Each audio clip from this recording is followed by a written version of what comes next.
Isifo se-DC noma i-sleep DC esivame ukubizwa kanjalo yisifo esitholakala kubantu kuphela ngoba simi ngokuqondile. Futhi abantu abama ngokuqondile bahlale benethuba eliphezulu lokuthi i-DC iphume.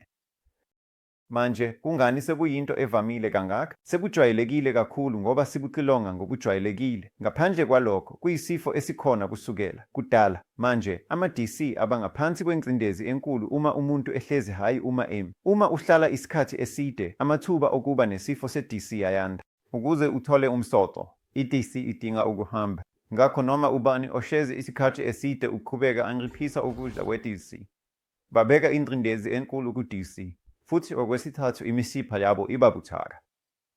Ngakho-ke baba ngabantu abathintekayo kalula. Kufanele baqonde izinto eziyisisekelo ze-ergonomics. Lokho kusho ukuthi bahlale kanjani ukuma, nokuthi kufanele basebenze kanjani phambi kwesikrini sekhompyutha. Ukuze yonke i-curvature yomgogodla efana ne-curvature yomlomo wesibeletho, i-lumbar curvature, igcinwe kahle ngenkathi isebenza ibizwa ngokuthi i-ergonomics. Iphinde yenza ama-micro break stretches. Lokho kusho ukuthi ngalinye, ngehora sukuma endaweni yakho. Futhi kunezivivinyo zokwelula eziyisishiyagalombili ezichazwe ukuvimbela izinkinga kulezi zindawo ze-DC.